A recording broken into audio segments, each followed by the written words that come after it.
네, 하나님 말씀 보겠습니다. 마태복음 13장 33절 한 절 말씀 우리 함께 읽겠습니다. 마태복음 13장 33절 한 절 말씀 우리 함께 읽겠습니다. 시작. 예수께서 또 다른 비유를 그들에게 말씀하셨다. 하늘나라는 누룩과 같다. 어떤 여자가 그것을 가져다가 가루 서말 속에 살짝 섞어 넣으니 마침내 온통 부풀어 올랐다. 아멘. 오늘은 한 사람의 누룩이 되어라는 제목을 가지고 하나님 말씀을 전하도록 하겠습니다. 우리가 천국을 만들어가는, 하나님 나라를 만들어가는 누룩이 될 때 정말 이 세상은 아름답고 살기 좋은 곳으로, 또한 하나님의 뜻이 통치하는 곳으로 변화될 줄로 믿습니다. 오늘은 참 특별한 주일입니다. 왜 특별한 주일이냐? 3.1절 기념 100주년 기념 주일이기 때문에 그렇습니다. 지금으로부터 100년 전에 1919년에 3.1 운동이 이 땅에서 일어났습니다. 역사학자들은 3.1 운동을 어떻게 평가를 하느냐? 역사학자들은 이 3.1 운동을 쉽게 프랑스 혁명에다가 비교를 합니다. 그래서 우리 국민들한테는 언론들이 잘 알리지 않아서 드러나지가 않았는데, 여러 나라에서 우리나라가 3.1절 100주년을 맞은 걸 가지고 축하와 기념의 메시지를 많이 보냈다라고 합니다. 왜 3.1절을 프랑스 혁명에 비유를 하느냐? 이 아시아에서 일어난 매우 특별한 운동이기 때문에 그렇습니다. 아시아 최초로 자유와 평등과 박애의 가치를 가지고 민주주의를 성취하고자 해서 일어난 운동이 바로 3.1 운동입니다. 프랑스 사람들은 프랑스 혁명에 대해서 매우 높은 자부심을 가지고 있습니다. 그래서 프랑스 사람들은 프랑스 혁명이 일어난 100주년을 기념을 해서 에펠탑을 세웠습니다. 여러분, 프랑스 파리에 상징이 되어 있는 에펠탑 다 아시죠? 에펠탑을 실제로 가서 보면요, 이 에펠탑이 우리가 생각했던 것보다 훨씬 더 큽니다. 어마어마하게 큽니다. 파리라고 하는 도시는요, 거의 평지예요. 산이나 언덕이 없어요. 그래서 그 파리에서, 프랑스에서 산이라고 부르는 곳에 가보면 한 높이가 우리나라로 따지면 한 20-30m 높이밖에 안 돼요. 그 사람들은 산이라고 부르는데 우리나라에서는 뭐 뒷동산만도 못합니다. 그러니까 프랑스를 생각을 할 때, 파리를 생각을 할 때 많이 생각하는 게 세느강과 몽마르트 언덕이잖아요. 이 몽마르트 언덕이라고 우리가 부르는 것도, 이 몽이라고 하는 게 그냥 언덕이라는 뜻이 아니라 산이라는 뜻이래요. 몽마르트 하면 마르트 산이라고 하는 뜻입니다. 근데 이 몽마르트 언덕도 이렇게 올라가 보면요, 우리나라 뒷동산만도 못합니다. 그러니까 이 파리가 굉장히 평평한 도시예요. 그래서 조금만 높은 건물에 올라가고 파리의 전역에서 이 에펠탑이 보일 정도로 이 에펠탑이 굉장히 크고 높습니다. 위용도 대단하고요. 밤에 가면 이 불을 켜놓고 에펠탑 쇼를 하는데요, 사람들이 그걸 보기 위해서 파리를 갈 정도죠. 이 에펠탑을 왜 세웠느냐? 프랑스 혁명 100주년을 기념해서 세웠다라고 하는 거예요. 프랑스 사람들에게는 이 에펠탑을 세워서 기념할 정도로 프랑스 혁명이 굉장히 자부심 넘치고 자랑스러운 일입니다. 우리가 역사학자들이나 다른 나라 사람들은 3.1 운동을 이렇게 뜻깊게 기리고 위대하게 기억하는데, 과연 우리 스스로는 3.1 운동을 어떻게 기억하고 있는가 생각해 볼 필요가 있습니다. 대부분의 사람들이 3월 1일이 오면 쉬는 날, 개학하기 전날, 이렇게 대부분 기억을 하게 되죠. 그러나 우리가 이 3.1 운동의 가치, 이 3.1 운동은 우리가 굉장히 자랑스러워하기에 충분한 운동이다라고 하는 겁니다. 이런 말을 하면 많은 분들이 그런 반문을 합니다. 프랑스인과 한국 사람은 다르지 않습니까? 이렇게 반문을 해요. 무슨 뜻이냐? 프랑스인들은 더 뛰어난 민족이기 때문에 좋은 역사와 좋은 나라를 가질 수 있는데 우리는 그들보다 못하기 때문에 좋은 역사와 좋은 나라를 가질 수 없는 거 아닙니까? 라고 이야기를 하더라고요. 당연히 프랑스인과 우리나라 사람들 사이에는 차이가 있는 것 같습니다. 그게 어떤 차이냐 하면 프랑스인들은 민주주의의 역사를 굉장히 소중히 여기고 우리나라 사람들은 다소 민주주의의 역사를 소홀히 여긴다는 차이점이 있습니다. 이거는 프랑스인과 한국인의 차이가 있는 게 아니에요.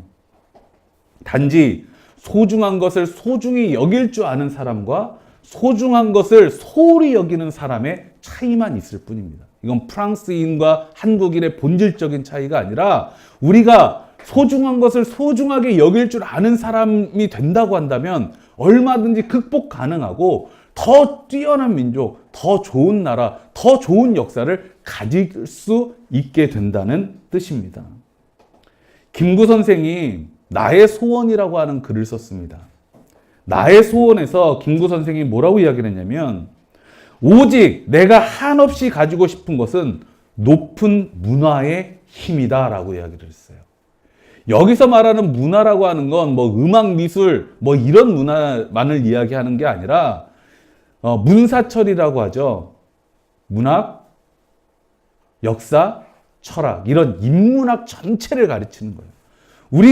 내가 정말 가지고 싶은 거, 우리 민족이 정말 되었으면 하는 바람은 이 문화적 기상이 높은 민족이 되었으면 좋겠다라고 하는 소망이었다라고 하는 거예요.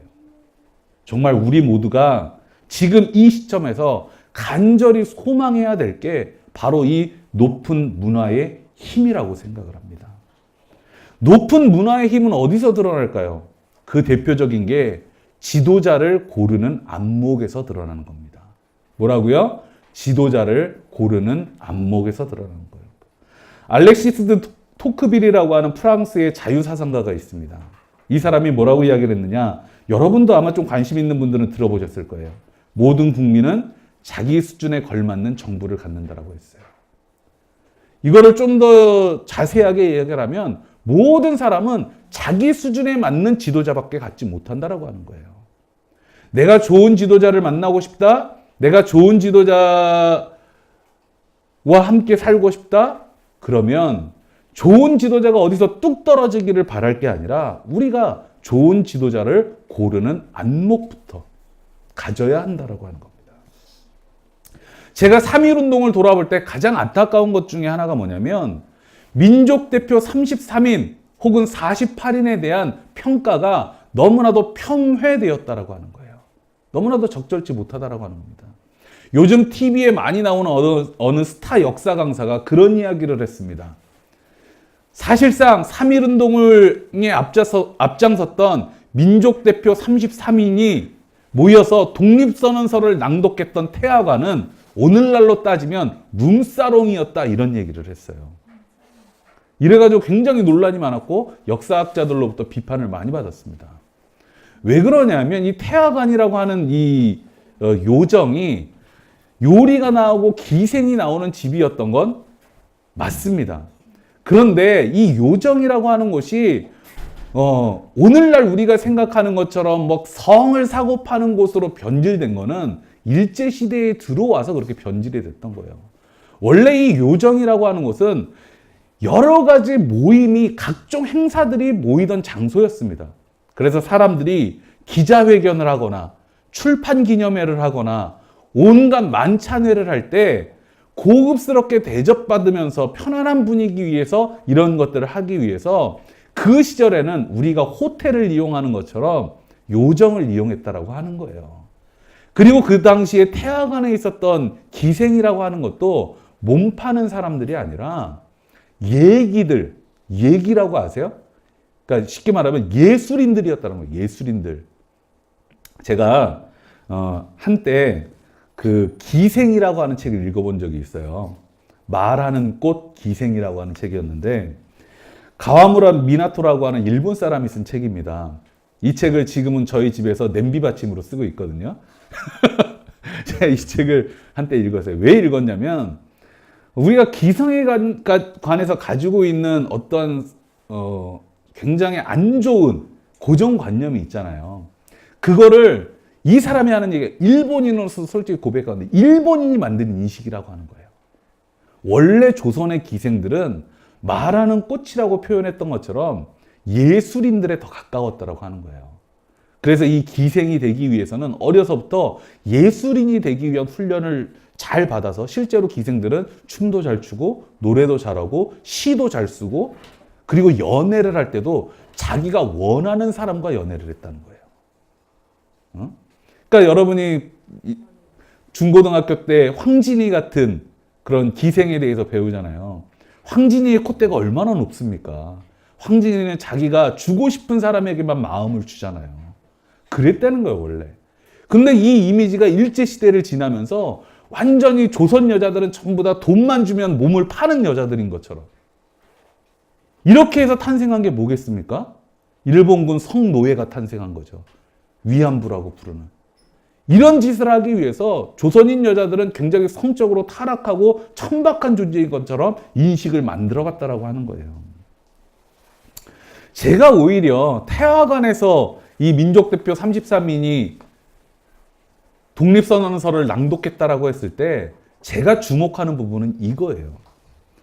여러분은 그런 사실을 아시는지 모르겠지만 3.1 만세운동이 전국적으로 3월 1일 날 벌어졌거든요.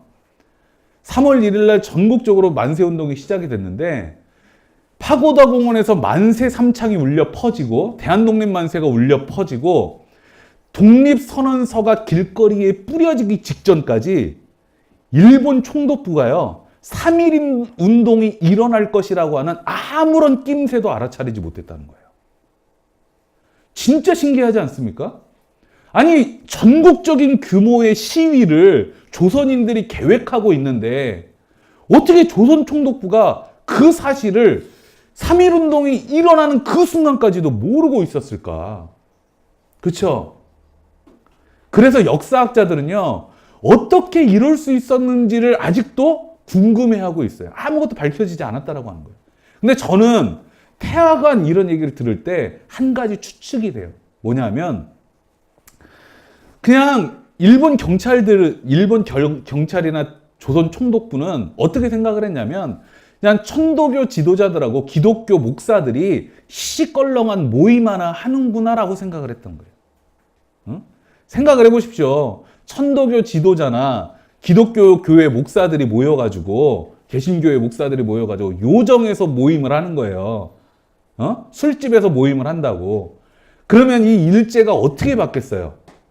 그 모임을 정말 시시껄렁한 목사, 시시껄렁한 천도교 나부랭이들이 가서 뭔가를 하나보다라고 생각을 했던 거죠. 별로 중요시하지 않고. 그런데 그 모임으로부터 3.1 운동이 촉발되고 독립선언서가 쓰여지게 됐다라고 하는 거죠. 태화관에 대해서는 우리가 그렇게 추측하는 게 더 옳다라고 볼 수 있습니다. 두 번째 시각이 뭐냐면 이 3.1 운동에 대해서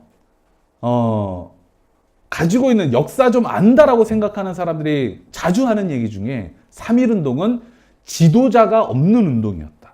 지도부가 없는 운동이었다라는 이야기를 합니다. 근데 이 시각에 대해서도요, 우리가 좀 교정이 필요해요. 3.1 운동이 지도부 없이 일어난 운동이라고 하는 게 참이 되려면, 진실이 되려면 어떤 게 맞아떨어져야 되냐면 3.1 운동이 그냥 중구난방 좀 일어나다가 좀 흐지부지해졌다라고 하는 게 맞습니다. 근데 3.1 운동은요, 그렇게 일어나지가 않았어요. 이 태화관에서 민족대표 33인이 독립선언서를 딱 낭독하자마자 전국에 있는 천도교회와 개신교회를 중심으로 일사불란하게 3.1 운동이 확 일어났던 겁니다. 뭐냐 하면 이 민족 지도자들의 촉발로 인해서 이 민족 지도자들로 인해서 전국에 있는 여러 조직들이 일사불란하게 3.1 운동을 시작했다라고 하는 거예요. 이게 굉장히 중요한 메시지입니다. 지도부가 없다면 어떤 운동도 이렇게 일어날 수가 없는 거예요. 3.1운동에서 빼놓을 수 없는 사건이 뭐냐면 제합리 교회 사건입니다. 제합리 교회 사건 여러분 많이 들어보셨을 거예요. 제합리 교회 교인들을 일제가 교회로 다 불러 모은 다음에 교인들 출석부까지 다 불러서 교인들 중에 빠진 사람이 없나 다 체크를 하고 교인들을 교회 안에다가 다 가둬둔 다음에 일제가 교회를 향해서 일본 군인들이 총알 세례를 막 퍼부었죠. 그리고 그러고도 죽지 않은 사람이 있을까봐 제합리 교회를 불을 질러서 제합리 감리교회 교인들을 모두 학살한 사건입니다. 모두 학살해버렸어요. 왜 일제가 기독교회를 그렇게 잔인하게 탄압을 했을까? 왜냐하면 민족 지도자의 촉발로 인해서 기독교회가 일사불란하게 일어났기 때문에 그래요. 지도자가 있었다는 얘기입니다. 지도자 역할을 했다는 얘기예요. 세 번째 오해가 뭐냐면 민족 대표 대부분이 변절을 했다는 주장입니다. 저도 한때는 그런 줄 알고 생각을 했었던 적이 있어요. 그런데 자세히 공부를 해보니까 민족 대표 중에 변절한 사람, 그래서 친일 인명사전에 올라간 사람은 5명입니다. 이 3.1운동 민족 대표 독립선언서를 준비하고 3.1운동을 계획했던 사람이 지도자급에서 48명인데 5명이 변절을 한 거예요. 5명이 변절을 하고 물론 친일 행적에 대한 논란이 있기는 했지만 대부분의 사람은 독립에 대한 열망을 가지고 살다가 사그러졌습니다. 더욱 중요한 건 뭐냐? 우리가 더욱 중요하게 봐야 될 건 뭐냐?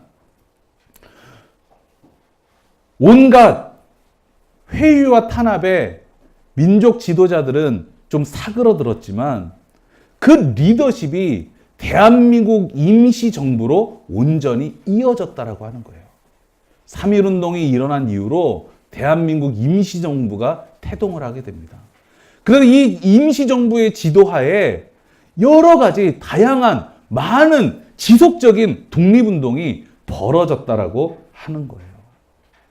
우리의 독립운동에는 항상 지도자들이 있었고 그들로 인해서 구국의 불길이 타올랐다는 사실입니다. 이번 3.1절 100주년을 맞아서 제가 이 말씀을 구구절절히 드리는 이유가 있습니다. 이 3.1운동에 투신했던 어린 학생들, 특히나 여학생들, 우리가 3.1운동사를 보면요. 중학생 정도 나이의 여학생들의 활약이 정말 빛나게 3.1운동을 이끌어 나갔다는 걸 알 수가 있습니다. 근데 이 3.1운동에 앞장섰던 건 학생들뿐만이 아니었어요. 노동자들도 있었고 농민들도 있었고 심지어는 백정과 기생들까지 나와서 이 3.1운동을 이끌어갔다라고 하는 겁니다. 3.1운동의 주역이 되고 3.1운동을 불타오르게 만들었던 사람이라고 하는 거예요. 그런데 제가 그들을 무시해서가 아닙니다. 아무리 3.1운동이 범국민적인 운동이었고 많은 사람이 동참했다라고 하는 걸 강조한다 할지라도 강조하게서 이라 할지라도 지도자의 역할은 폄훼하지 말자라고 하는 거예요. 민중의 힘, 국민의 힘을 강조하기 위해서 지도자의 역할을 왜 폄훼하느냐? 지도자도 있었고 국민의 힘도 있었던 겁니다. 우리가 왜 지도자의 가치를 소홀히 여기게 됐을까? 이승만 대통령이 되고 친일파가 권력을 잡으면서 그렇게 됐습니다. 이승만 정권에서 권력을 잡았던 친일파들은요, 대부분이 독립운동가들을 때려잡던 사람이었습니다. 독립운동가를 때려잡던 사람. 이승만 대통령이 되고 이승만 정부 경찰 조직을 재건한 사람이 노덕술이라고 하는 사람인데 이 노덕술이라고 하는 사람이 일본 경찰이었습니다. 근데 이 해방된 나라에서 많은 독립운동가들이 우리나라에 다시 들어왔잖아요. 해방된 조국으로 돌아왔잖아요. 이 노덕술이라고 하는 자는 어떤 짓을 했냐면 독립운동가들한테 빨갱이라는 혐의를 씌워가지고 독립운동가들을 때려잡는 일을 해방된 대한민국에서도 여전히 했던 거예요. 독립운동가들을 때려잡기 위해서 어떤 방법을 이용한 겁니까? 독립운동가는 빨갱이다. 그래서 우리가 일제하에 있을 때 가장 유명했던 독립운동가가 누구였냐면 김원봉이라고 하는 분이었어요. 이 김원봉이라고 하는 분은 의열단을 이끌면서 온갖 그 일제에 항거하는 일들을 조직하고 벌였던 분입니다. 그래서 이 일본이 김구보다도 무서워했던 사람이 바로 김원봉이라고 하는 사람이었어요. 김원봉 선생이 조국이 해방이 되니까 우리나라에 들어왔어요. 서울에서 자기 집에서 화장실을 가죠. 여러분 그 옛날 그 화장실 아세요? 변소라고 하는 거? 어린이들은 모를 거야. 그런 변소라고 하는 게 있었다는 걸. 그런데 알아요? 경찰들이 노독술이 김원봉 선생이 변소에 가는 시간을 기다리고 있다가 큰일을 보려고 변소에 들어갔는데 그 변소문을 부시고 들어가서 바지를 내리고 일을 보고 있던 김원봉 선생을 거리로 질질 끌고 온 거예요. 그 상태로 어디로 데리고 갔는지 아십니까? 경찰 고문실로 데리고 갔어요. 왜 노독술이 김원봉 선생을 그렇게 끌고 갔을까요? 김원봉 선생이 인간적으로 당할 수 있는 최고의 치욕을 주기 위해서 그런 방법을 사용한 거예요. 그렇게 끌고 가가지고 뺨을 때리면서 노독술이가 그런 이야기를 했다 그럽니다. 김원봉 선생한테. 해방이 되니까 이제 너네들 세상이 온 것 같냐? 아니야. 이 세상은 아직도 친일파 우리들이 잡고 있어. 김원봉 선생이 경찰서에서 풀려나고 나서 자기 집으로 돌아와서 3일 동안을 꺼이꺼이 울었다 그래. 꺼이꺼이. 이거 말이 안 되는 일이잖아요. 어떻게 이런 일이 벌어집니까? 그래서 김원봉 선생이 결국엔 내가 이 땅에 남아있다가는 죽을지도 모르겠다는 생각이 들어서, 물론 김원봉 선생이 원래 그런 생각을 가지고 있었던 건 아닙니다.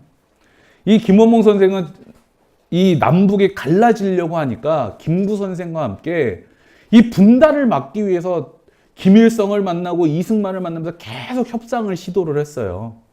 그러다가 협상이 안 되고 이승만은 철저하게 남한의 단독 정부를 세우겠다라고 마음을 굳히니까, 그리고 친일파를 계속 기용을 하니까, 이러다가는 내가 남한에 있다가는 정말 치욕적인 죽음을 맞을지도 모르겠다라고 해서 월북을 하게 됩니다. 그래서 우리나라 역사에서는 김원봉 선생이 지워지고 말아요. 이 새끼는 월북한 빨갱이니까 우리의 역사에서 기억하면 안 돼. 그래서 수많은 독립운동가들이 친일파의 손에 의해서 빨갱이로 몰려서 이런저런 비리 사건에 엮여가지고 아주 치욕적으로 이 땅에서 잊혀지는 이름이 돼버리고 맙니다. 그리고 나서 우리나라에는 지도자를 바라보는 시각이 딱 하나로 통일이 됩니다. 뭔지 아세요? 그놈이 그놈이다. 우리나라 사람들 대부분이 그렇게 생각을 해요. 지도자를 바라볼 때 딱 하나, 그놈이 그놈이야. 그러니까 지도자를 고르기 위해서 우리가 신중할 필요가 없어. 이놈과 저놈을 구별할 필요가 없어. 그냥 나한테 이익이 되는 놈, 나랑 학연이나 지연이나 혈연이 있는 놈, 내 집값 올려주는 놈, 그런 놈 뽑으면 장땡이야. 이로 인해서 우리나라에서요, 좋은 지도자를 고르는 안목이 사라져버리고 말았어요. 국민들의 의식 속에서 그런 지도자를 내가 신중하게 골라야 된다고 생각하지를 않게 돼버리고 말았다고요. 그렇게 함으로 인해서 우리는 문화의 힘을 잃어버리고 말았습니다. 친일파들이 왜 그렇게 했는지 아십니까? 한 사람의 문화의 높은 기상을 가진 지도자가 국민들을 얼마나 뜨겁게 만들 수 있는지 알았기 때문에 그래요. 만약에 여러분 마음에 지금 현재 여러분 마음에도 그놈이 그놈이지라고 하는 마음이 있다면 그거 버려야 됩니다. 그 생각을 가지고는요, 3.1운동의 정신, 절대로 회복할 수가 없습니다. 우리나라를 역사의 수준이 높은 나라, 좋은 나라로 만들 수가 없는 거예요. 그에 대한 증거가 있습니다. 그동안 이 나라에서 어떤 일이 벌어졌습니까? 많은 국민들이요, 천박한 지도자에게 여러분 부자 만들어 드릴게요 라고 약속을 하니까 아낌없이 표를 줬습니다. 또한 어떻게 했습니까? 문화적 기상이 높은 지도자는요, 정말 치졸한 방법으로 끌어내렸습니다. 이게 우리의 역사예요. 왜? 우리가 지도자를 고르는 안목을 가지려고 노력하지 않았기 때문에. 사람을 보고 그 사람이 높은 문화의 수준을 가진 사람인가를 보고 누군가를 지지하거나 누군가를 뽑아주는 것이 아니라 나의 이익, 혈연과 지연, 학연 이런 것만 가지고 뽑았기 때문에. 예수께서 오늘 우리에게 들려주신 말씀은 이겁니다. 하늘나라는 누룩과 같다. 어떤 여자가 그것을 가져다가 가루 서말 속에 살짝 섞어 넣으니 마침내 온통 부풀어 올랐다. 이 말씀이에요. 이 누룩과 같다라고 하는 말씀이 뭐겠습니까? 이 누룩이라고 하는 건요, 하늘나라의 씨앗을 말씀하신 거예요. 하늘나라의 씨앗이 뭐예요? 복음입니다. 그런데 이 복음이라고 하는 건요, 말 몇 마디가 아니에요. 복음이라고 하는 건 말 몇 마디가 아니라고요. 복음이라고 하는 건 뭡니까? 우리가 그리스도의 사랑으로 살아가는 삶이 복음인 거예요. 가난한 이들을 마음에 품고 살아가는 삶, 슬퍼하는 이들과 함께 슬퍼하는 삶, 온유한 삶. 이것이 하늘나라의 씨앗입니다. 맨날 돈하는 신앙이 아니라 좋은 생각, 옳은 생각을 품고 살아가는 사람이 하늘나라의 씨앗이 되는 거예요. 이런 사람들이 하나님께서 이 땅에 주신 진정한 축복입니다.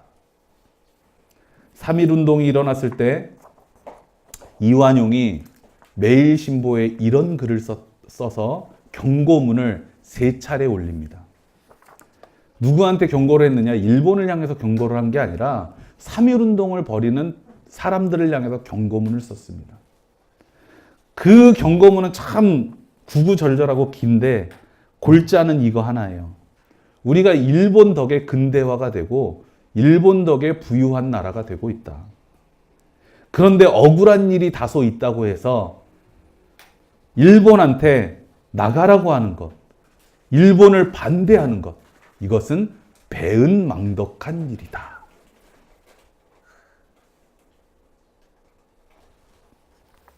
어디서 많이 하는 이야기죠.